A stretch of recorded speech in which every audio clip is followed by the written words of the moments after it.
할렐루야. 아멘. 아브라함의 하나님, 이삭의 하나님, 야곱의 하나님, 우리 하나님께서는 이 세상을 향한 하나님의 구원 계획 속에 한 사람을 택하십니다. 한 가정을 택하십니다. 그리고 그 한 가정으로 이 땅에 한 나라를 이루고 또 그 나라를 통하여서 세상 가운데 구원의 역사를 이루는 그 일들을 이루어 가십니다. 하나님께서는 여러분 한 사람을 택하셨습니다. 여러분을 통해서 여러분의 가정을 새롭게 하시려는 계획입니다. 그리고 여러분 가정을 통해서 이 땅에 하나님의 나라를 세워가기를 원하시기 때문입니다.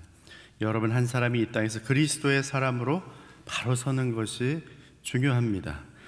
여러분의 가정이 이 땅에서 예수님 믿는 가정으로 바르게 서는 것이 중요합니다. 하나님의 나라는 그렇게 세워져 갑니다. 그렇게 이루어져 갑니다. 오늘도 여러분을 통해서 하나님의 나라가 이 땅 가운데 더욱 든든히 세워져 가기를 주의 이름으로 축복합니다. 이제 요셉의 형제들에게 하나님께서 손을 대시기 시작합니다. 새로운 하나님의 백성으로 세워가기 위해서, 아니 그 이전에 먼저 하나님을 섬기는 한 형제들로, 한 가족으로 그렇게 세우시기 위해서 그들을 만지시는 작업을 시작하시는 것이죠. 하나님께서 어떻게 그들을 변화시키시는가 이제 말씀을 통해서 함께 살펴볼 텐데, 오늘 본문 1절에서 17절 중에 오늘은 1절로 8절만 중심으로 같이 보도록 하겠습니다. 먼저 1절로 4절 말씀 같이 읽습니다. 시작.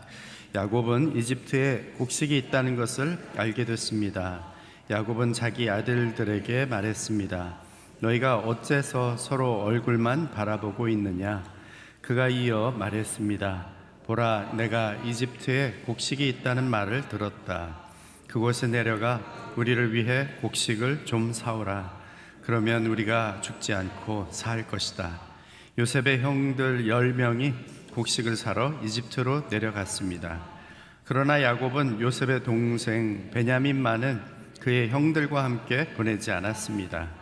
그에게 화가 미칠지 모른다라고 생각했기 때문입니다.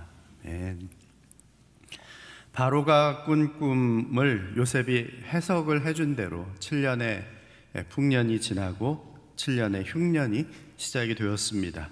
그리고 그 흉년과 기근은 야곱의 가족들이 살고 있는 가나안 땅에도 어김없이 찾아옵니다. 1절에 보니까 온 땅에 기근이 들었는데 그래도 이집트에 곡식이 있다는 소문이 가나안 땅까지 쫙 퍼져 가게 된 것 같습니다. 그런데 이상한 일이 언급되죠. 나이 많아 활동도 별로 안 하고 있는 야곱도 알고 있는 이 소문을 요셉의 형제들은 마치 그 소문이 전혀 들리지 않은 것처럼 행동하고 있습니다. 아니 도리어 마치 이집트에 가는 방법만 빼고 다른 방법은 없을까? 양식을 구하는 다른 방법, 다른 곳은 없을까를 궁리하는 것처럼 보여지기까지 합니다. 얼마나 답답했으면 야곱이 이 아들들에게 한마디 합니다. 너희가 어째서 서로 얼굴만 바라보고 가만히 앉아 있느냐? 그냥 이집트로 가서 사오면 되는데 왜 가만히 있느냐? 이야기죠. 요셉의 형들 10명 왜 그랬을까요? 왜 굳이 이집트에 대해서 그토록 모른 척 하려고 했을까요? 우리는 추측해 볼 수 있습니다. 그들이 20여 년 전 자기 동생 요셉을 노예로 팔아 넘긴 곳이 바로 이집트였다는 것을 생각할 수 있기 때문이죠. 미디안 상인에게 팔았지만 그들이 행하는 곳이 이집트, 그곳 노예시장에서 팔아 넘겼으리라고 충분히 생각했을 수 있습니다. 요셉의 형들은 요셉에 관해서는 하여간 잊어버리고 싶은 것이죠. 자기들만의 비밀로 하고 아버지 야곱이나 동생 베냐민에게 알려주지 않았습니다. 어느덧 세월이 흘러서 서로 요셉의 요자도 꺼내지 않고 이집트의 이자도 꺼내지 않기로 형제들이 서로 그렇게 암묵적으로 약속했는지도 모르죠. 다 마음이 불편하니까 서로 언급하지 않은 것입니다. 양심의 가책을 느낀 것입니다. 사람의 양심은 하나님이 선물로 주신 것입니다. 그 양심이 하나님의 마음을 닮아 있다면 하나님의 뜻대로 살도록 하는 가이드 역할을 그 양심이 톡톡히 해냅니다. 그래서 로마서 2장에 보면 율법이 없는 이방인에게도 하나님께서 본래 양심이라는 것을 주셨기 때문에 스스로에게 법이 된다, 그렇게 말씀하시죠. 그냥 그렇다고 해서 이 양심이라는 것이 항상 제9시를 하는가, 제대로 작동이 되는가, 반드시 그렇지는 않습니다. 사도 바울도, 베드로 사도도 그들의 서신서를 통해서 하나님의 사람들에게 선한 양심을 가지십시오, 이렇게 권면하는 것을 보면 선하지 않은 양심이 있다는 것을 반증하고 있는 것이죠. 왜곡된 양심도 있고, 약해진 양심도 있고, 화인 맞은 양심도 있습니다. 하나님의 빛이 비출 때만 그 양심은 본래의 기능을 발휘하게 되는 것이죠. 그렇지 않으면 그 양심의 기준이 제각각이 되어버리는 것입니다. 하나님께서는 요셉의 형들의 양심에 손을 대기 시작하십니다. 그들이 꽁꽁 감추어두었던, 깊숙이 묻어두었던 이 양심을 다시 한번 꺼내놓게 하십니다. 그리고 이 고장난 그들의 양심을 고치려 하시는 것이죠. 혹시 저와 여러분에게도 우리의 어딘가 무의식의 깊은 곳에 꽁꽁 묻어버린 그러한 양심이 있는지 모릅니다. 하나님께서는 그 양심들을 파내시기를 원하십니다. 그리고 하나님의 빛으로 그 양심들이 제 기능을 하도록 새롭게 만지시기 원하십니다. 때로는 하나님의 말씀을 통해서, 때로는 삶에서 펼쳐지는 사건들을 통해서 하나님은 우리의 양심을 회복시키십니다. 저는 여러분의 양심이 항상 선한 양심이기를 바랍니다. 상처나고 왜곡된 양심이 있다면 하나님 앞으로 가지고 나오십시오. 이 아침에 하나님, 나의 어그러진 양심 고쳐주옵소서. 상처나고 굳어진 부분들이 있다면, 화인 맞아 완전히 죽어버린 것 같은 부분들이 있다면 이 시간 고쳐주옵소서, 회복시켜 주옵소서, 살려주옵소서. 그렇게 이 아침 선한 양심의 회복을 위해서 하나님 앞에 간구하는 저와 여러분들이 되시기를 축복합니다. 야곱은 요셉의 형들에게 이제 온 가족이 여기서 다 굶어 죽지 않으려면 속히 이집트에 가서 곡식 사와야 된다 라고 말합니다. 10명의 형제들 정말 가고 싶지 않고 쳐다보고 싶지도 않은 이집트를 향해서 출발합니다. 무엇이 그들을 이런 자리까지 밀어냅니까? 하나님, 물론 하나님께서 그렇게 하시는 것이죠. 그러나 무엇을 통해서? 흉년이라는 것을 통해서. 그렇습니다. 지금 이 땅에 흉년이 찾아왔기 때문에 불가피하게 형들이 이집트로 가야만 하는 것이죠. 흉년을 통하여서 이집트로 가서 만나야 할 사람이 있기 때문입니다. 5절로 8절 말씀 함께 읽습니다. 같이 읽습니다. 시작. 이스라엘의 아들들은 곡식을 사러 가는 사람들 틈에 끼어서 내려갔습니다.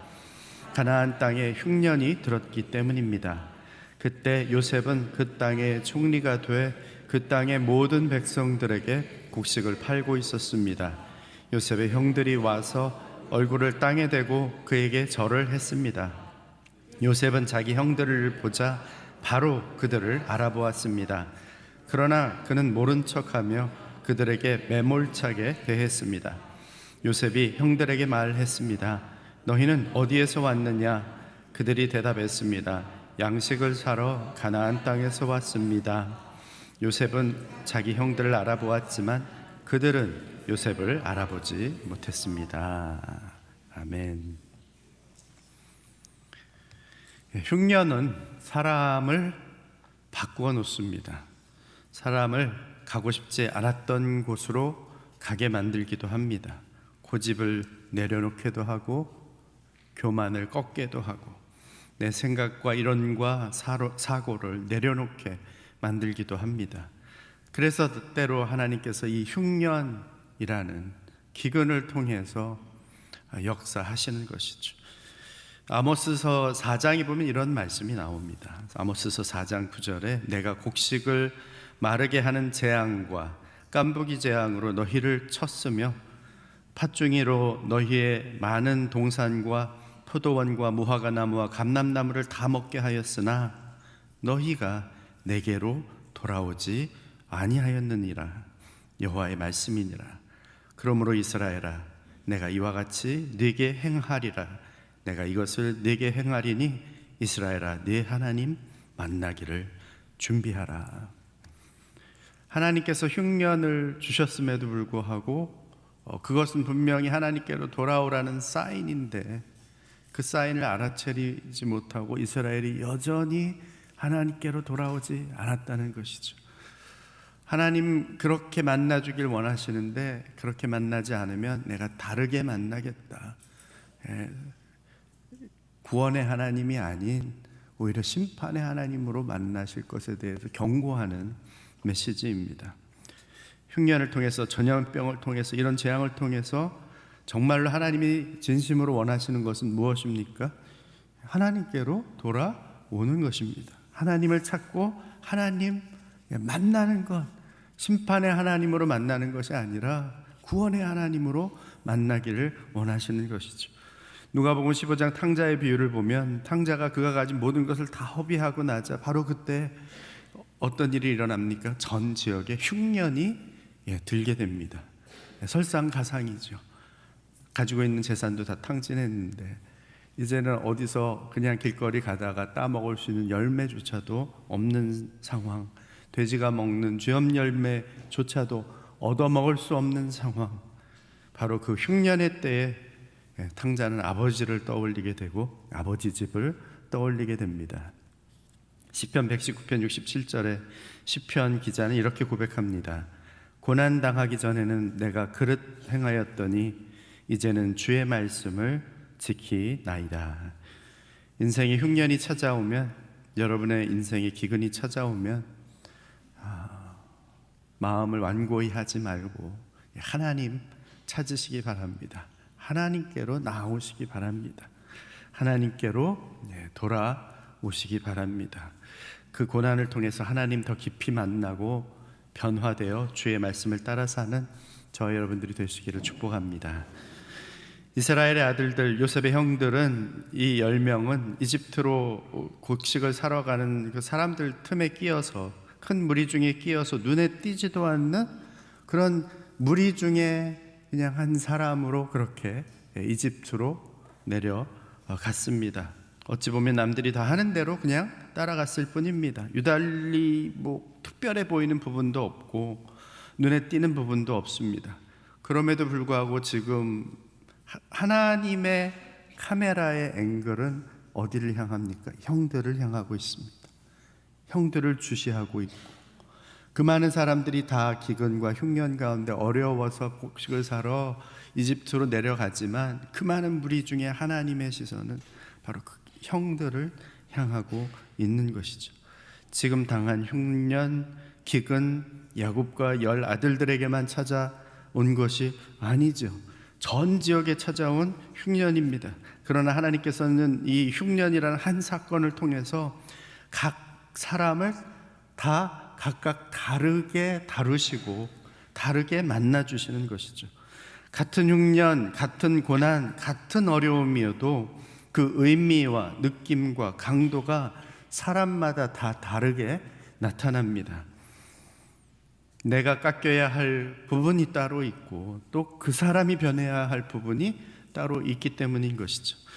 이 흉년을 통해서 이집트의 바로는 요셉의 하나님을 더 두려워하게 됩니다. 내가 꾼 꿈이 정말 여호와 하나님이 주신 꿈이 맞구나. 그리고 풍년이 지나면서 정말 7년이 지나면 흉년이 올까? 흉년이 오니까 정말 맞구나. 요셉의 그 하나님은 내가 경외하고 경배해야 할 하나님이구나. 바로에게는 이 흉년이 그러한 사인으로 다가왔을 것입니다. 그런가 하면 요셉은 어떻습니까? 하나님께서 7년의 풍년 또 7년의 흉년을 바로의 꿈대로 이루어 가시는 것을 보면서 바로의 꿈을 이렇게 이루어 가시는 하나님이 나에게 주셨던 그 꿈도 이루시는 것이 아닐까? 이러한 생각을 했겠죠. 아마 그것에 대한 확신이 조금 더 분명해졌을 것입니다. 그런가 하면 지금 이 요셉의 형들에게 있어서 이 흉년은 스스로 아직 깨닫지는 못하고 있지만 하나님께서 그들을 변화시켜가는 과정에서 사용하시는 도구가 되었던 것이죠. 모두가 다 당하는 고난, 모두가 다 당하는 기근. 그렇습니까? 아니, 그렇지 않습니다. 물론 객관 보편적으로는 다 같은 질병, 다 같은 고난, 다 같은 기근처럼 보이지만 그것을 통해서 하시려는 하나님의 계획은 각각 다른 것입니다. 여러분은 그저 수많은 사람들 속에 끼어있는 한 사람이 아닙니다. 사람들의 그 무리 가운데 묻혀서 있어도 그만 없어도 그만인 사람이 아니라는 것이죠. 하나님의 눈동자는 바로 여러분 한 사람에게 고정되어 있습니다. 나 하나만을 주목하고 계십니다. 내가 어떻게 느끼는지, 어떻게 생각하고 어떻게 반응하는지, 어떻게 결단하고 어떻게 움직이는지, 이 모든 것이 다 하나님의 관심입니다. 그리고 하나님께서는 내가 맡은 모든, 내가 알든 모르든 나의 삶을 이끌어가고 계시는 것입니다. 나를 변화시키시고 새롭게 하시며 나를 이끌고 계십니다. 내 길을 인도하시고 하나님께서 세우시려는 곳에 세우시기 위해서인 것이죠. 결국 하나님께서는 요셉과 그 형들을 이집트에서 만나게 하십니다. 아직 형들이 요셉을 제대로 알아보지 못합니다. 그러나 요셉은 형들을 보자마자 바로 알아봅니다. 하나님의 꿈, 하나님의 마음, 하나님의 생각, 하나님의 계획, 하나님의 인도하심을 어느 정도 알고 이해하고 깨닫고 있는 요셉의 눈에는 하나님이 이 형들을 만나게 하시려는 것이 어렴풋이 보여지고 그 형들이 나타나자마자 바로 알아볼 수 있게 된 것이죠. 이것이 하나님과 함께하는 사람과 그렇지 못한 사람의 차이입니다. 하나님과 함께하는 사람, 하나님의 마음을 가지고 있는 사람은 지금 펼쳐지는 삶의 일들, 사건들, 이게 왜 이렇게 되어지고 있는지에 대해서 어느 정도 어렴풋하게나마 파악을 하게 됩니다. 해석하게 됩니다. 그러나 하나님과 함께하지 못한 사람은 도저히 내가 왜 이런 지경에 이르렀는지, 여기에 내가 왜 있는 것인지, 어떤 일이 지금 일어날 것인지 오리무중인 것이죠. 저는 여러분들이 요셉처럼 하나님과 함께하는 사람들이길 바랍니다. 그래서 여러분의 삶을 이끄시고 인도하시는 하나님의 생각을 어렴풋이라도 알고 깨닫고 그 하나님의 뜻에 따라 선택하고 결단하고 순종함으로 나아갈 수 있게 되기를 바랍니다. 여러분의 삶에서 일어나는 사건, 그것이 주 앞에 주의 마음을 닮을 때에 이해가 되기 시작하는 것이죠. 하나님의 말씀 속에서 하나님이 이러한 계획들을 내 삶 속에서 펼치시려는 것 아닐까 어렴풋하게나마 추측해 볼 수 있게 될 것입니다. 오늘 하루도 주님과 함께하는 하루가 되기를 바랍니다. 주님 주신 마음으로, 선한 양심으로, 그리스도의 눈으로 그렇게 사람들을 보고 대하고 살아가는 오늘 하루가 되시기를 주의 이름으로 축복합니다. 자, 한번 기도하겠습니다. 주신 말씀으로 기도할 때에 아버지 하나님, 내 안에 깊이 감추어진, 묻어뒀던 그러한 어그러진 양심이 있다면 하나님 이 시간 주 앞에 내려놓길 원합니다.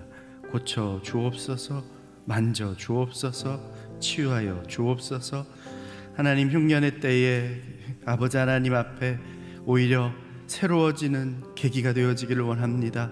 나를 변화시켜 주옵소서. 하나님의 눈동자로 나를 보게 하시고 사람을 보게 하셔서 아버지 하나님, 하나님의 선하시고 기뻐하시고 온전하신 뜻이 무엇인지 분별하고 그 분별한 하나님의 뜻대로 순종함으로 나아가는 하나님의 사람이 되게 하여 주옵소서. 같이 하나님 앞에 합심해서 기도함으로 나아가겠습니다. 아버지 하나님, 감사합니다. 오늘도 주께서 말씀하시고 우리 가운데 함께 하시니 감사합니다. 하나님이여, 우리에게 선한 양심 허락하여 주옵소서. 아버지 하나님이 허락하신 선물의 양심이 어그러지고 어느새 아버지 하나님 왜곡되어 있는 것을 보게 됩니다. 주님 앞에 나아갑니다. 주의 빛으로 비추어 주시고 다시 한번 온전한 새로운 하나님께서 기뻐하시는 선한 양심이 되어질 수 있도록 역사하여 주시옵소서. 아버지 하나님이여, 우리의 삶 가운데에 일어난 모든 어려움 가운데에서도 하나님께서 나를 만지시고 새롭게 하시기 원하시는 부분이 있음을 알기에 아버지 하나님 앞에 나아갑니다. 주님이여, 주님께서 아버지 하나님이여 빚어주옵소서. 하나님께서 새롭게 하여 주옵소서. 토기장이신 하나님께서 진흙된 나의 삶 아버지 하나님이여 다시 한번 만져주셔서 하나님의 형상으로 온전히 빚어주시기를 간절히 원합니다. 아버지 하나님이여 주님의 마음 갖게 하시고 주님의 눈을 갖게 하여 주셔서 세상을 바라볼 때에 아버지 하나님이여 참으로 하나님의 눈으로 나의 삶, 나의 삶에 일어나는 사건들 그리고 주변에 있는 사람들을 볼 수 있도록 주님의 마음 부어 주옵소서. 성령의 충만함을 허락하여 주시옵소서. 아버지 하나님, 오늘도 우리에게 그리스도의 마음을 부어 주시옵소서. 선한 양심 따라 사는 부끄럼 없는 하루하루를 살게 하여 주시옵소서. 우리에게 임한 기근, 흉년 그것들을 통하여서 오히려 내가 변하고 내가 새로워지는 시간 되기를 원합니다. 나를 새롭게 하여 주옵소서. 예수 그리스도의 형상으로 온전히 빚어지는 시간이 되게 하여 주시옵소서. 이제는 우리 구주 예수 그리스도의 은혜와 하나님 아버지의 사랑하심과 성령의 교통 역사하심이 하나님의 손 안에서 온전히 주의 형상으로 빚어져 가기를 소망하는 머리 숙인 주의 백성들 위에와 주의 몸된 교회 위에 땅끝에서 주의 생명의 복음 전하시는 선교사님들 위에 영원토록 함께 하옵시기를 간절히 축원하옵나이다. 아멘.